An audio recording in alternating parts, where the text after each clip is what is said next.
savez, comme je le dis toujours, le défaut inimaginable de l'accoutumance, c'est qu'on peut passer devant des trésors et on ne les voit pas. C'est ici que l'étude du texte biblique est intéressante. L'opinion courante veut que la Bible, que les croyants appelaient l'Écriture, parle surtout de l'Antiquité et contienne des préceptes spirituels et moraux plutôt dépassés. Et pour l'homme de la rue, c'est juste un livre de religion qui n'a rien à voir avec l'actualité mondiale. Grave erreur. On a des exemples? Absolument. Et c'est le cœur de notre enquête. On m'avait partagé qu'il y avait des prophéties très étonnantes dans la Bible. Par exemple, il y a plus de 2000 ans, déjà, on aurait annoncé la télévision et même l'aviation. C'est vrai? Voilà. Alors, nous sommes à la télévision et n'importe qui peut constater cela.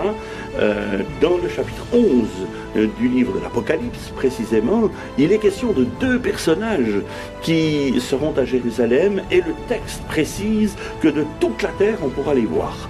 Ce texte est tellement surprenant qu'au XIXe siècle, un champion de l'Union rationaliste est venu faire une tournée de conférences en Suisse et c'était un de ses arguments majeurs, c'était de dire, mais voyez, il est ridicule de croire en la Bible parce qu'elle dit qu'un jour on verra sur toute la terre ce qui se passe à Jérusalem. Il faudrait avoir de longs yeux, disait l'orateur. Tout le monde riait. En attendant, aujourd'hui, vous et moi et tous ceux qui nous voient en ce moment, ils ont les longs yeux, n'est-ce pas? Et nous, on veut maintenant prendre le point de vue du l'athée, du laïc, la personne qui ne croit pas que cela est vrai.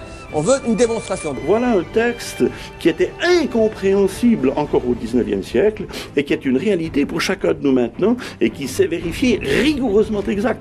Il y a une différence d'être un croyant et un sachant.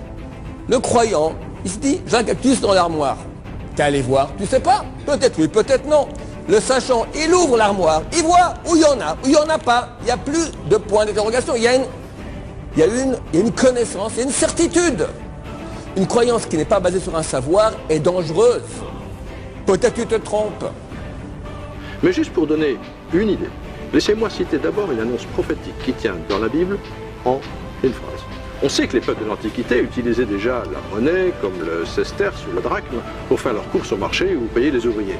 Et ça fonctionnait très bien. L'argent était juste un instrument pratique pour les échanges. Or, il y a un texte prophétique plutôt incroyable dans l'Apocalypse qui défie vraiment la raison.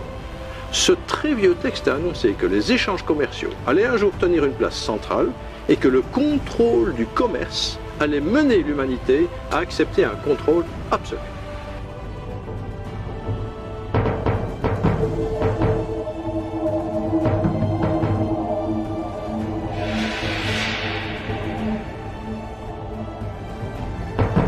Ce genre de prédiction est tout simplement stupéfiant. Voyez-vous, j'ai découvert qu'il y avait des centaines de textes ainsi.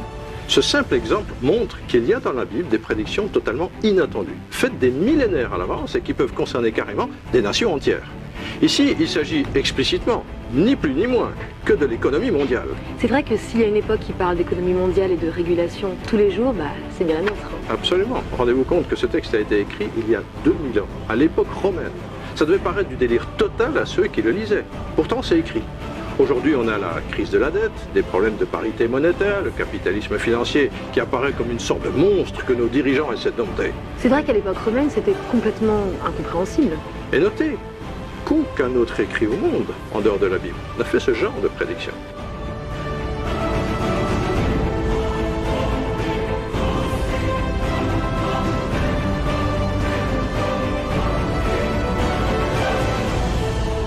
Il y a combien de prophéties d'ailleurs? Est-ce que vous connaissez le nombre de prophéties dans la Bible? Il y a une encyclopédie des prophéties bibliques qui dit qu'il y aurait 737 prophéties dans la Bible, dont plus de 600 se sont déjà accomplies. Ce que la Bible nous présente est tout à fait singulier. D'une part parce que le prophète semble être quelqu'un de marginal en général, puisqu'il ne va pas dans le sens du politiquement correct. Et d'autre part, les propos d'un prophète aussi excités paraissent-ils, ne sont jamais gratuits. Ils ont pour fondement cette alliance que Dieu a conclue avec son peuple. Alors voyez-vous, pour que 16 prophéties s'accomplissent, par simplement le fait du hasard, un calcul des probabilités, c'est une chance sur 10 suivie de 45 zéros. Et n'importe qui vous dira en mathématiques que 10 ou 1 suivi de 40 zéros, c'est un fait qui ne se produira jamais. c'est encore moins de chances que de gagner au loto, quoi. Alors, infiniment moins encore. Mais 1 suivi de 45-0, le fait ne se produira jamais. 16 prophéties. Et vous avez plus de 600 prophéties qui se sont accomplies et dont on peut vérifier l'accomplissement. Là, on est dans un domaine rationnel. Nous ne sommes pas dans l'émotionnel ou le supposé. Là, c'est nous vraiment pouvons de la prouver réflexion. que les choses sont ainsi. Il y a en effet un phénomène prédictif, il faut ne pas hésiter à le dire, et d'une nature assez stupéfiante, puisqu'on prédit des choses à des centaines d'années à l'avance. Mais ce n'est pas de la prédiction au sens d'une voyante qui dirait la bonne aventure. C'est pris dans un sens théologique, c'est une attestation de la véracité du Dieu d'Israël que de dire des événements qui vont s'accomplir, mais en accord avec ce qui avait été déjà prédit à l'avance, ce qui a été prescrit à l'avance. Nous voulons être certains.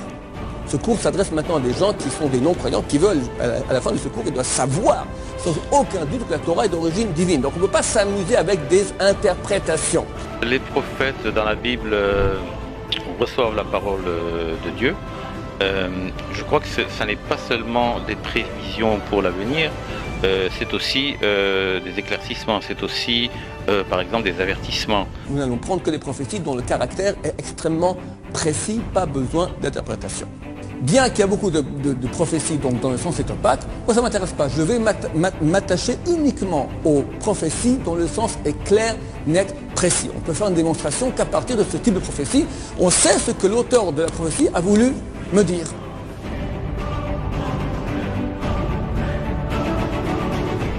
Sachez que tous les archéologues historiens s'accordent pour dire que la Torah aurait été achevée au moins 500 ans avant l'ère chrétienne. Nous, on va prendre comme date une date ultérieure, la date de moins 300. Pourquoi? Parce qu'en cette date aura lieu la première traduction de la Torah dans une langue étrangère.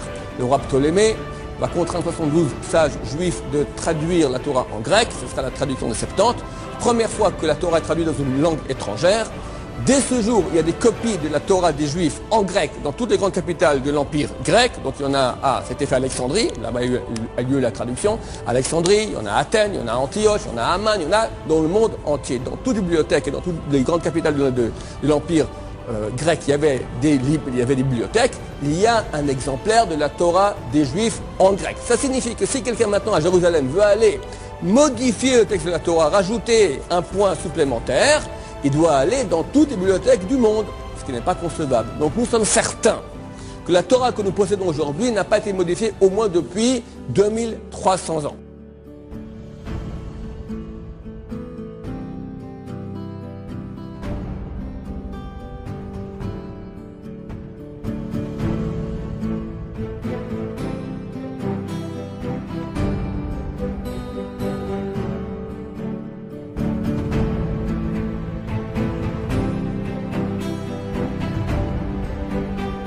Vous êtes tous d'origine francophone.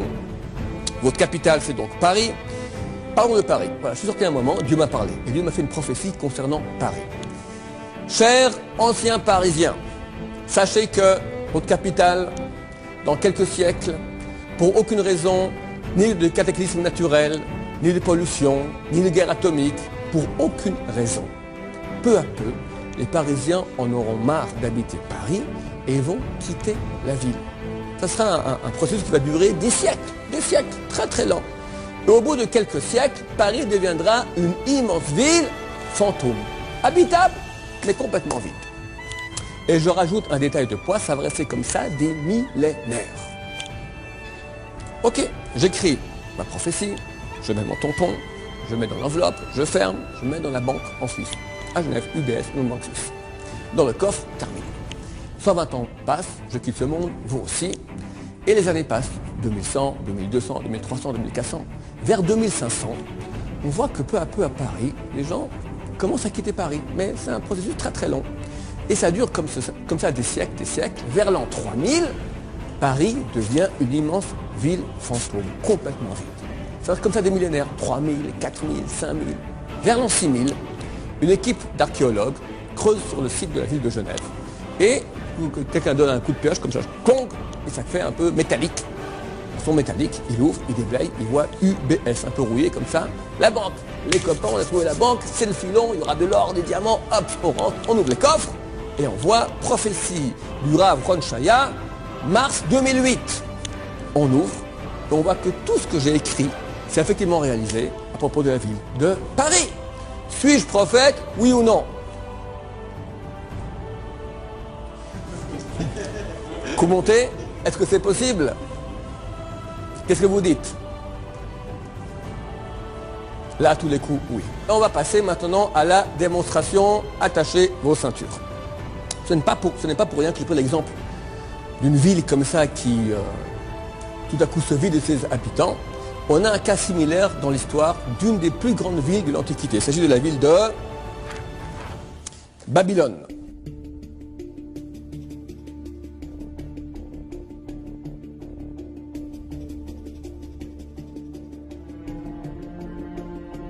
La muraille qui entourait la ville faisait plus de 20 mètres d'épaisseur et consistait en un double rempart. Hérodote affirma même que 2 chars pouvaient se croiser sur le haut des remparts et indiqua que Babylone mesurait environ 120 stades de côté, soit pas moins de 23 km, ce qui fut certainement exagéré, mais décrivait cependant une cité immense. En comparaison, la Grande Rome mesurerait plus tard moins de 3 km de côté. C'était alors la plus grande ville du monde, couvrant quelques 1000 hectares. Nous parlons donc à l'époque, mesdames, messieurs, de la plus grande ville du monde. Il faut savoir que son influence spirituelle rayonnait sur tout l'Empire qui contrôlait une grande partie du monde habité de l'époque. Au cœur de la ville s'élevait la ziggourate, sur le lieu de l'ancienne tour de Babel dédiée à Marduk. D'après les indices découverts par les archéologues, on estime qu'elle devait s'élever à une 60aine de mètres de haut, équivalent à un immeuble de 20 étages, édifice extrêmement imposant pour l'époque et qui dominait toute la plaine. La divinité principale révérée dans tout l'Empire était Marduk, encore appelé Bel ou Baal, terme qui signifie le Seigneur, et la déesse Ishtar, surnommée la Dame de Babylone, qui était la divinité protectrice de la cité. La voie processionnelle de Babylone passait d'ailleurs par une porte qui lui était dédiée.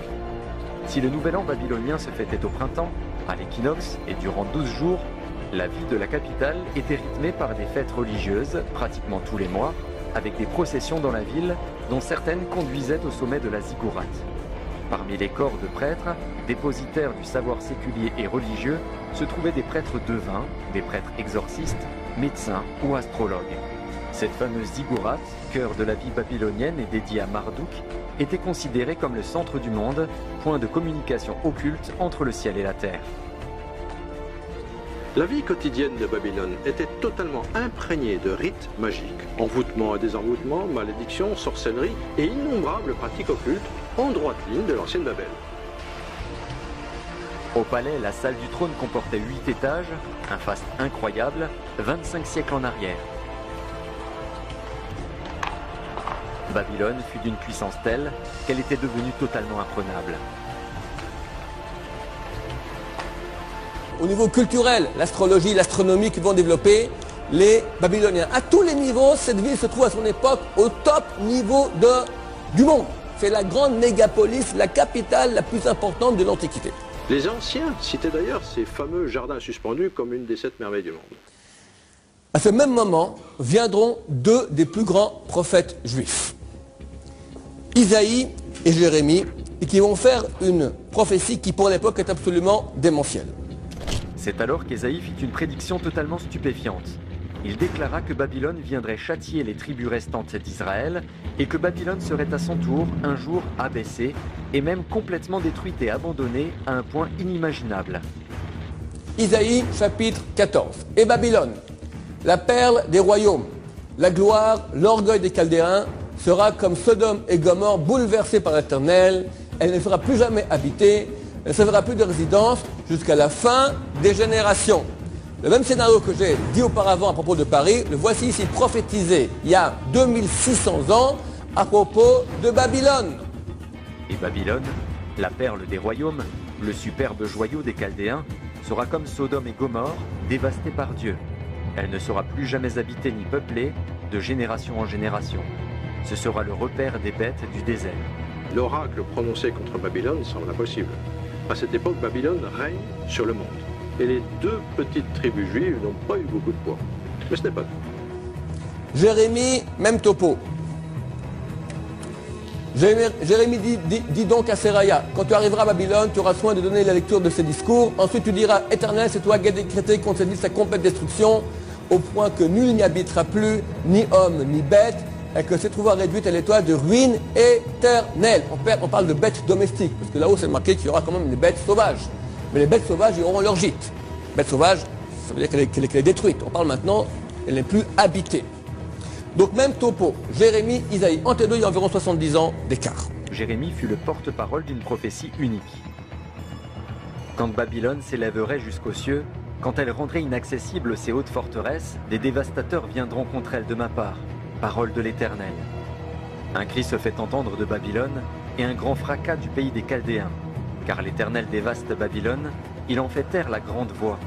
Ses héros sont pris, leurs arcs sont brisés, ainsi parle l'Éternel des armées. Les immenses murailles de Babylone seront complètement démantelées, ses hautes portes seront brûlées par le feu. Jérémie persiste et signe, et seul contre tous, il va jusqu'au bout. Il envoie même un émissaire faire une déclaration publique dans la ville de Babylone.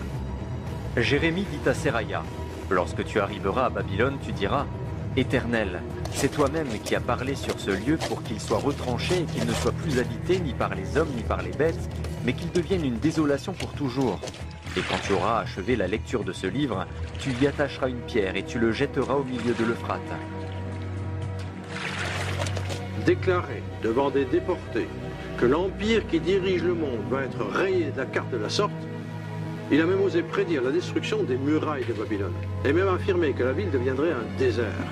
Il existe très peu de grandes capitales qui soient devenues des déserts, surtout de grandes cités millénaires, fortifiées et bien situées en bordure d'un fleuve. Leur puissance peut s'effriter, mais de là à devenir un désert, il y a un gouffre. Tu dis, tu ne seras plus jamais habité, tu ne serviras plus de résidence jusqu'à la fin des générations. Mais c'est-à-dire aujourd'hui aussi. Je veux dire demain aussi. Et dans un siècle, et dans deux siècles. Pour toujours. Ce qui paraît absolument inouï à cette époque, parce que Babylone est en fait de sa puissance, et de fait elle va dominer tout ce qui l'entoure. Donc quelle force prophétique, à la fois de discerner les temps, de discerner une certaine sagesse pour l'époque, venant de Dieu, et en même temps pouvoir voir bien plus loin et annoncer quand même la chute de celui qui châtie Israël à cette époque-là, mais qui fera du zèle et qui sera repris pour cette raison. Il y avait de quoi penser que Jérémie était devenu fou. Babylone restait une ville importante, une des capitales de l'Empire perse. Mais petit à petit, la ville se vidait de plus en plus. Alexandre le Grand voulait en faire le centre de son empire mondial, mais il en fut empêché par sa mort prématurée. Alexandre le Grand est décédé en moins 321. Donc nous sommes déjà 300 ans après les prophètes. Il va encore en faire la capitale de son empire mondial. Donc ça veut dire qu'il n'a pas trouvé de ville plus importante entre la Macédoine et l'Inde. C'est une ville extrêmement importante encore. On est déjà 3 siècles après les prophètes. Et Babylone finit par disparaître de la scène, elle fut réduite en décombres et resta dans cette situation jusqu'à notre époque en témoignage constant de la vérité des prédictions des prophètes hébreux. Attribué biblique sur le terme Babylone. Babylone, c'est une ville qui a été la capitale de nombreux royaumes entre le second et le premier millénaire avant l'ère vulgaire, n'est plus aujourd'hui que ruine. Il n'en reste qu'un champ désolé qui s'étend sur les rives de l'Euphrate, à l'est, à 34 km du sud de Bagdad. Ce sont encore des auteurs juifs. Voyons ici une source non juive. Encyclopédie universaliste, corpus 3, Babylone, page 171. Alexandre le Grand s'est emparé de la ville en moins 323. Il décide d'y installer la capitale de son empire et il meurt en moins 321. La domination des nouveaux venus, les textes économiques se raréfient, manifestant l'aggravation du déclin de la cité sur ce plan. Le sable, la poussière de briques s'accumule sur les ruines de la ville qui avait conservé, fait diffuser l'héritage culturel de Sumer, qui avait perfectionné la divination et l'astrologie que les Chaldéens devaient répandre dans le monde méditerranéen à la fin du premier millénaire avant JC. Alors commence, regardez, Encyclopédie universaliste comme ils écrivent. Alors commence pour Babylone la désolation annoncée par les prophètes juifs qui ne voulaient connaître de la grande ville que les massacres et les déportations de l'époque de Nabuchodonosor. Au cours des siècles, le déclin de la grande cité se poursuivit. Les ruines des bâtiments abandonnés furent utilisées pour les constructions des cités environnantes. Plusieurs tremblements de terre secouèrent la ville et chaque année, pendant 2 mois, les crues de l'Euphrate recouvrirent le sol, suivis par les ardeurs du soleil qui dessécha tout, effrita les constructions et participa au lent travail de destruction totale.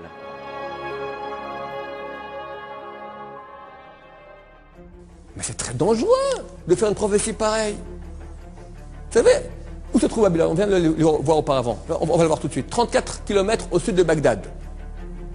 Qui est à Bagdad? Aujourd'hui, Américains, bientôt Iraniens, il y a quelque temps, Saddam Hussein. C'est pas tous des gens qui nous aiment. Américains, ça va, c'est moins des ennemis. Mais très très facilement, quelqu'un, regarde Saddam Hussein il y a quelques années, il nous envoie des scuds sur la tête. Chaque scud coûte des millions. Un petit téléphone à Saddam, écoute, la force des Juifs, c'est leur Torah.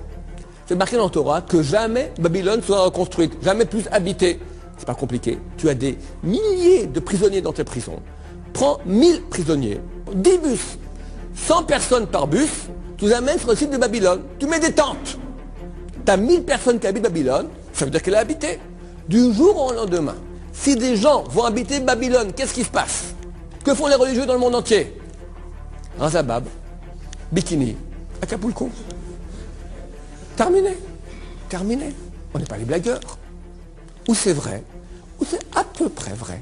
À peu près vrai égale faux.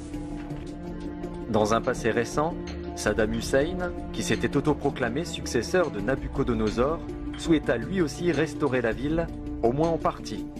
Mais ce fut un nouvel échec. Les ruines de l'ancienne métropole imprenable, cité de Nimrod, devenue symbole de rébellion, subsistent aujourd'hui comme un signe tangible de l'accomplissement de la prophétie biblique. Ce premier exemple montre bien ce qui est en jeu dans la prophétie. La prophétie n'est pas juste une prédiction vague du style « il risque d'y avoir des troubles à Babylone ». Non, c'est d'un autre niveau.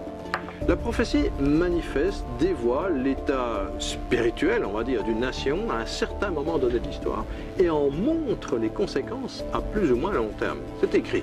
La désolation annoncée par les prophètes juifs. Encyclopédia universaliste, vous ne rêvez pas. Le résultat est impressionnant. Aujourd'hui, Babylone, ancienne capitale mondiale, n'est plus qu'une contrée désertique. Un désert, des ruines qui s'étendent sur des kilomètres de désolation. Et où sont ces dizaines de kilomètres de murailles impressionnantes? Abattues, détruites, il n'en reste que quelques vestiges qui rappellent le passé. Alors que d'autres murailles très anciennes sont debout. Et même des murailles beaucoup moins épaisses. Je pense à la muraille de Chine, ou aux murailles d'autres villes, comme celle de Jérusalem, toute petite ville en comparaison, ou encore à d'anciens bâtiments de Rome ou d'Athènes, qui sont toujours debout. C'est un site archéologique, mais plus personne n'habite Babylone. Même le caissier passe la nuit à Bagdad. C'est une ville qui est vide. C'est vraiment une prophétie, surnaturelle, claire, historique. C'est une vision précise de ce qui va se passer à l'échelle de l'histoire, à l'échelle des empires qui régissent le monde alors.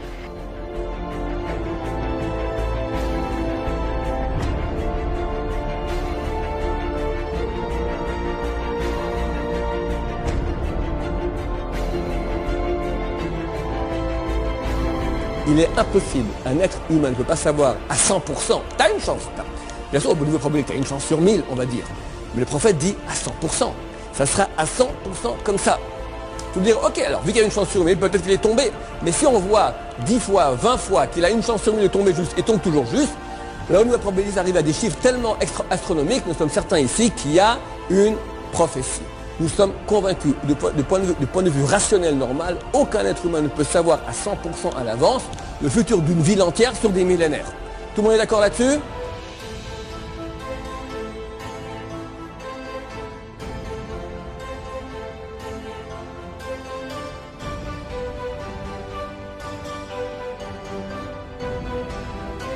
Remontons à nouveau le cours de l'histoire et intéressons-nous à une autre prophétie vraiment extraordinaire. La ville de Tyr, selon Hérodote et les découvertes des archéologues, aurait été fondée vers 2750 avant Jésus-Christ, une cité extrêmement ancienne qui a traversé les âges. Tyr fut dans l'Antiquité un port, d'abord établi sur le continent puis déplacé sur un îlot rocheux, mieux protégé contre les envahisseurs. La partie continentale de la ville, en bord de mer, exista parallèlement au port sur l'île voisine. La Bible mentionne Tyr vers l'an 1000 avant Jésus-Christ comme fournisseur de matériaux pour la construction du temple de Jérusalem par le roi Salomon. Au cours des 2 siècles suivants, Tyr connut un essor considérable et devint le principal port de la Méditerranée au point d'être surnommé la Reine des mers. Il y a le commerce des Philistins qui bat son plein et le chapitre 27 d'Ézéchiel est une étude littéraire stupéfiante parce que Ézéchiel semble être extrêmement bien documenté. Il mentionne plus de 30 nations qui commercent avec Tyr et on a presque une volonté exhaustive de mentionner tous les articles de commerce que Tyr utilisait. Ces commerçants sillonnaient la Grande Bleue et atteignirent même les côtes atlantiques. Leur influence fut telle qu'ils fondèrent des comptoirs et des colonies sur le pourtour méditerranéen, parmi lesquels il faut citer la Grande Carthage fondée vers 815 avant Jésus-Christ. À cette époque, Tyr connut une grande prospérité économique grâce aux produits de ses colonies et à sa propre industrie, comme celle du verre et de la pourpre. Le rayonnement de Tyr fut également culturel et les commerçants tyriens, en même temps que leurs marchandises, répandirent l'alphabet phénicien, alphabet légué plus tard aux Grecs, origine de notre alphabet actuel. Tyr pratiquait assidûment divers cultes aux divinités. La Bible rapporte que 150 ans plus tard, une certaine Jézabel, fille du roi de Tyr, fortement engagée dans l'idolâtrie et la magie, épousa Akab, un roi corrompu d'Israël. Ensemble, ils incitèrent les Israélites à se détourner de Dieu, de l'Éternel, et à pratiquer l'occultisme. D'après la mythologie, Europe était le nom de la fille du roi de Tyr. Est-ce qu'on sait pourquoi ce nom a été donné à notre continent? Pas précisément. Il faut savoir que dans la mythologie grecque, Europe était aussi nommée l'Astarté lunaire. Et quand on sait qu'Astarté était la même qu'Ishtar, encore appelée Aphrodite ou Vénus, bon, mais il faut quand même rester très prudent quant aux conclusions qu'on pourrait en tirer. Ok, alors contentons-nous de l'histoire. Exactement. Vers 724 avant Jésus-Christ, les Assyriens envahissent la région. La ville de Tyr, la partie côtière et le port, vont passer sous domination assyrienne, mais le commerce va continuer. Au siècle suivant, un autre prophète, Ézéchiel, fit une prophétie absolument unique dans l'histoire humaine. Il déclara « Car ainsi parle le Seigneur l'Éternel. Voici que j'amène à Tyr, venant du nord, Nabuchodonosor, roi de Babylone, roi des rois, avec chevaux, chars et cavaliers, une troupe et un peuple nombreux. Tes filles qui sont dans la campagne, il les tuera par l'épée. Il démolira tes tours avec ses machines. Des sabots de ses chevaux, il foulera toutes tes rues. Il tuera ton peuple par l'épée, il jettera à terre tes stèles colossales. On prendra tes richesses comme butin, on pillera tes marchandises, on abattra tes remparts, on démolira tes maisons luxueuses, on jettera à l'eau tes pierres, ton bois et ta poussière. Je ferai de toi un rocher nu, tu deviendras un séchoir à filets et tu ne seras plus rebâti, car moi, l'Éternel, j'ai parlé. Nabuchodonosor vint effectivement assiéger la ville. Tyr, la ville côtière, protégée par une imposante muraille, subit un siège interminable de 13 longues années. Finalement, la cité côtière tomba, elle fut détruite et sa population dut se soumettre. On sait historiquement, par exemple Flavius Joseph, historien juif, qu'il y a eu en effet le siège de Tyr par Nabuchodonosor qui était extrêmement long et pénible. Ça a duré de 585 jusqu'à 572, 13 années de labeur. Et en fait, ça a épuisé l'armée du roi babylonien. La cité côtière tomba et la première partie de la prophétie se réalisa. Mais Tyr, la partie insulaire avec son double port et sa flotte puissante, occupait une telle position stratégique et existait depuis si longtemps que rien ne pouvait faire cesser son influence. La prophétie semblait irréalisable. 10 années passèrent, puis 20, la prophétie tomba dans l'oubli. Un siècle entier passa, puis un second. Tyr régnait sur les mers, faisait du commerce, adorait ses dieux, dont le célèbre Héraclès, fils de Zeus. Avec sa puissante flotte, des marins expérimentés et la protection des hauts fonds et des murailles, Tyr semblait imprenable, tout comme Babylone. Va-t-on assister à la même déchéance lente et la même fin que Babylone? Non, cette fois, c'est un scénario complètement surréaliste qui va se mettre en place. Les siècles passent et l'Empire babylonien fait place à la suprématie des Perses. Puis arrive sur la scène mondiale un conquistador incroyable, un homme qui mène des guerres éclairs. Alexandre le Grand. Exactement. C'est l'arrivée fracassante du pouvoir grec, une armée puissante, rapide, et menée par un général hors pair. Le corps d'Ézéchiel n'était plus que poussière lorsqu'en 334 avant Jésus-Christ, Alexandre se lança dans une guerre éclair pour contrôler tous les pays alors sous domination perse. Ce général impétueux savait qu'il ne pourrait pas conquérir l'Égypte s'il ne neutralisait pas d'abord le port de Tyr, qui abritait à l'époque la plus grosse partie de la flotte perse. De plus, Alexandre, très superstitieux, voulait impérativement faire une offrande au dieu de Tyr, Héraclès, pour s'en attirer les faveurs. Cette double raison, stratégique et mystique, le poussa à l'offensive contre Tyr. Rapidement, il dut se rendre à l'évidence que la prise de l'île était quasiment impossible. À chaque tentative, son armée subissait de lourdes pertes. Dès qu'ils approchaient l'île, ils se faisaient bombarder depuis le haut des murailles par des masses de sable brûlant. Les Tyriens leur envoyaient des navires enflammés et des plongeurs attaquaient les bateaux qui s'approchaient. Alexandre eut alors une idée incroyable.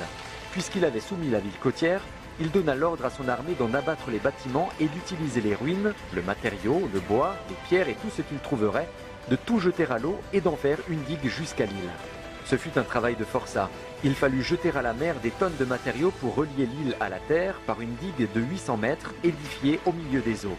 Ce qu'il faisait le jour était détruit par les Tyriens la nuit. Plus ils avançaient, plus l'eau était profonde et il leur fallait des tonnes et des tonnes de gravats que le courant disloquait aussitôt. Ce fut une guerre sans merci entre l'empereur grec et la reine des mers, combat de titans. Après 7 mois de siège, en plein mois d'août de l'année 332 avant Jésus-Christ, Alexandre toucha au but. Sa digue permit enfin à son armée d'atteindre l'île. La bataille fut terrible. Un historien de premier plan qui vivait à Rome au 1er siècle avant Jésus-Christ relate en détail cette bataille terrible. Diodore de Sicile en fit le récit suivant. Alexandre abaissa sur le mur de la ville le pont volant de l'une des tours de bois. Il la traversa seul, défiant la fortune et bravant le désespoir des Tyriens. Il en vint aux mains avec les assiégés et tua les uns à coups de lance, les autres avec son épée. Le bélier, sur un autre point, renversait un pan de mur considérable. On compta plus de 7000 cadavres. Le roi vendit aux enchères les femmes et les enfants et fit prendre tous les jeunes gens au nombre d'au moins 2000. Quant aux prisonniers, il n'y en eut pas moins de 13 000.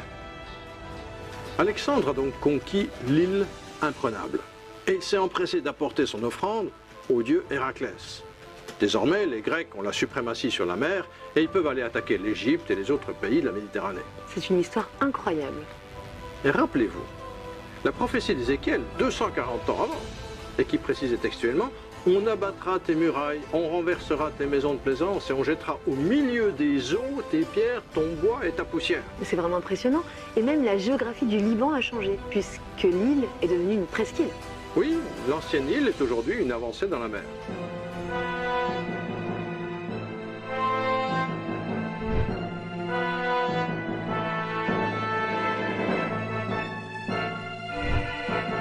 Mais avant d'en arriver à l'autre grand point important, juste en passant un détail de langage.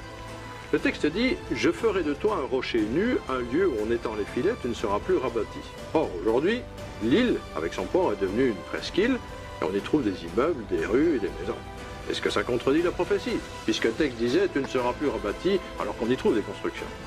En fait, ce que la prophétie annonçait, c'était que le grand port qui dominait la Méditerranée allait totalement et définitivement disparaître. Et curieusement, bien que l'emplacement ait été idéal pour un port pendant des millénaires, la Grande Tyr n'a plus jamais été rebâtie. Et tout son trafic international a réellement disparu. Ce qui me frappe, c'est qu'on est dans le surnaturel et en même temps dans l'histoire. Il y a d'ailleurs un autre prophète, Zacharie, qui lui a vécu la première attaque, celle de Nabuchodonosor sur la ville côtière. Ah oui, c'est intéressant, que dit-il? Puisqu'à son époque, Tyr avait déjà subi l'attaque de Nabuchodonosor, il aurait pu passer à autre chose. Mais pas du tout.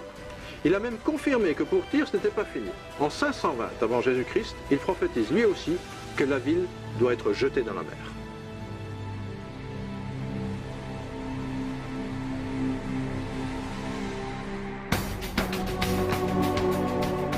Il n'avait lui non plus aucun moyen de savoir ce qui allait se passer 200 ans plus tard. Exactement. En lisant le texte de plus près, on pourrait constater au contraire quelque chose d'assez stupéfiant, puisque au chapitre 26, il semble avoir non pas une, mais deux prophéties sur Tyr. D'abord, on nous mentionne donc le roi de Babylone qui va prendre Tyr, qui va en effet conquérir la ville, qui va entrer là-dedans. Mais ensuite, à partir du verset 12, l'interlocuteur change, ou plutôt la personne change, puisqu'on est au pluriel, une sorte d'indéfini. On dit on pillera tes richesses et on fera de toi un rocher nu, on jettera ta poussière au milieu d'eau. Alors que la première partie du texte mentionne nommément Nabuchodonosor et annonce qu'il va attaquer Tyr, la seconde partie utilise curieusement une autre forme verbale, forme indéfinie indiquée en hébreu par des verbes au pluriel. Cette deuxième moitié de la prophétie ne fait plus aucune mention du souverain babylonien, mais juste d'une autre puissance conquérante qui va détruire la ville en la jetant à la mer. Si Ézéchiel pouvait éventuellement imaginer une attaque de Tyr par les Babyloniens, il lui était cependant totalement impossible de prévoir le scénario d'un autre assaillant qui allait inventer un tel plan unique dans l'histoire humaine.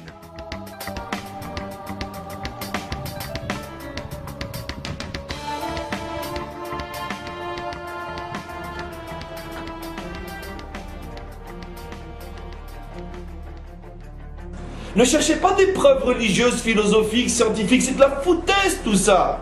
Rapportez 30 versets et dis-lui, voilà, débrouille-toi avec maintenant, reviens voir dans quelques jours. Et si tu as affaire à quelqu'un d'honnête, c'est sûr qu'il va dire, vous avez raison. Et si tu as affaire à quelqu'un de malhonnête, de toute façon, quoi que tu lui dises, il n'acceptera pas. Donc au lieu de perdre ton temps à des démonstrations mystiques et tout ce que tu veux, ou scientifiques, selon le tempérament de celui qui est en face de toi. Traduis-lui ce texte s'il ne le comprend pas en hébreu, et tu lui diras, viens me revoir dans une semaine. Et là, tu vois tout de suite. Homme honnête, j'ai tout compris. Homme malhonnête, rien n'y fera. En tout cas pour l'instant, parce que personne n'est perdu à long terme.